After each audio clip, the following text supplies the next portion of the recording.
নমস্কার বন্ধুরা, জিএচি কিচেন চ্যানেলে সবাইকে স্বাগত। তো অনেক দিন পর একটা রেসিপি নিয়ে আপনাদের সামনে চলে আসলাম বন্ধুরা, দেখতে থাকো। তো আজকে আমি রান্না করব বোয়াল মাছ, আলু দিয়ে বোয়াল মাছের ঝোল রান্না করব বন্ধুরা, দেখতে থাকো। তো চলো রেসিপিটা শুরু করা যাক। তো দেখো বন্ধুরা, এখানে আমি বোয়াল মাছগুলো ধুয়ে পরিষ্কার করে নিয়েছি। আর এখানে আমি বোয়াল মাছ রান্না করার জন্য আলু কেটে নিয়েছি। তো এবার আমি মাছগুলো হলুদ আর লবণ দিয়ে মাখিয়ে নেব। তো প্রথমে আমি দিয়ে দিলাম লবণ, তারপর দিয়ে দিলাম হলুদের গুঁড়ো। এবার মাছগুলো আমি সুন্দর করে মাখিয়ে নেব। তো এদিকে আমি গ্যাসের ওভেনে কড়াই বসিয়ে দিয়েছি। তো কড়াইটা গরম হয়ে গেছে, কড়াইতে আমি দিয়ে দিলাম সর্ষের তেল।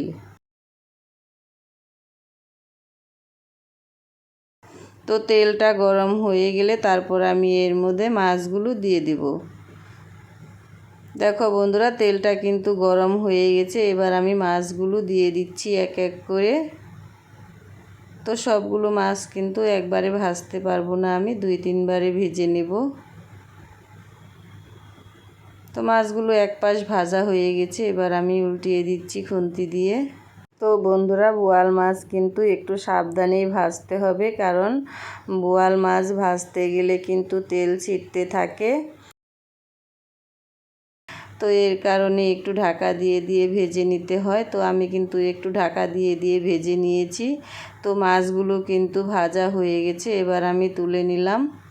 তো বেঁচে থাকা তেলের মধ্যে আবার আমি মাছগুলো দিয়ে দিলাম, যে মাছগুলো ছিল আবার দিয়ে দিলাম। তো এই মাছগুলো আমি ওই একইভাবে উল্টে পাল্টে ভেজে নেব। তো আমি কিন্তু মাছ 3 বারে ভেজে নিয়েছি। তো দেখো বন্ধুরা, সবগুলো মাছ কিন্তু আমার ভাজা হয়ে গেছে। এবার বেঁচে থাকা তেলের মধ্যে আমি দিয়ে দেব ফোড়নে শুকনা লঙ্কা, তারপর দিয়ে দেব তেজপাতা, একটু নেড়ে চেড়ে তারপর আমি এর মধ্যে দিয়ে দেব গোটা জিরে। লঙ্কা আর তেজপাতাটা একটু পুড়ে গেলে তারপর আমি এর মধ্যে দিয়ে দিলাম গোটা জিরে। ফোড়নটা একটু লাল লাল হয়ে গেলে তারপর আমি দিয়ে দেব কেটে রাখা আলু। তো একটু খুন্তি দিয়ে নেড়ে চেড়ে ফোড়নটাকে একটু ভেজে নেব। তো ফোড়নটা কিন্তু ভাজা হয়ে গেছে, লাল লাল হয়ে গেছে। এর মধ্যে আমি দিয়ে দিলাম কেটে রাখা আলু। আলুগুলো দিয়ে খুন্তি দিয়ে ভালো করে একটু নেড়ে চেড়ে তারপর আমি এর মধ্যে দিয়ে দেব অল্প লবণ আর হলুদ।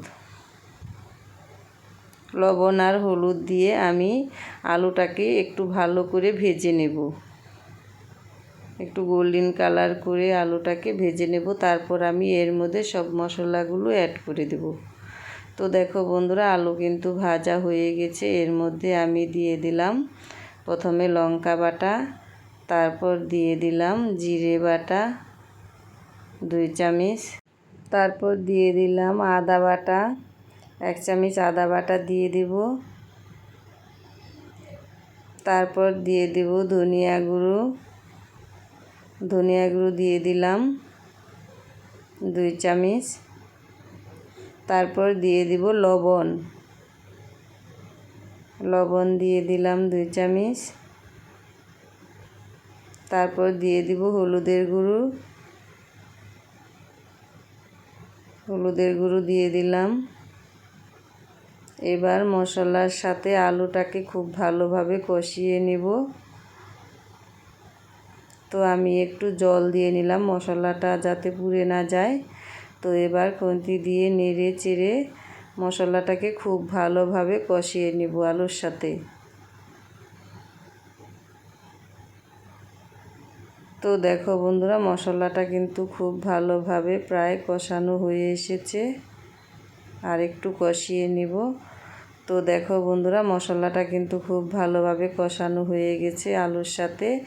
এবার আমি এর মধ্যে দিয়ে দিলাম পরিমাণ মতন জল। তো জল দিয়ে একটু নেড়ে চেড়ে মিশিয়ে দেব।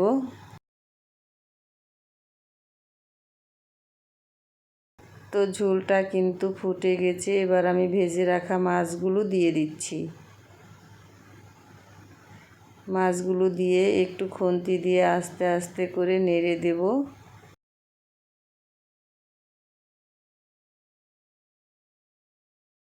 তো বন্ধুরা, এইভাবে বোয়াল মাছ রান্না করে খেয়ে দেখবে, ভীষণ ভালো লাগে খেতে।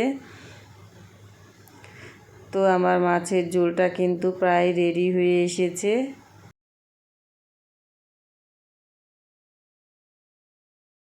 এবার আমি এর মধ্যে দিয়ে দিলাম গরম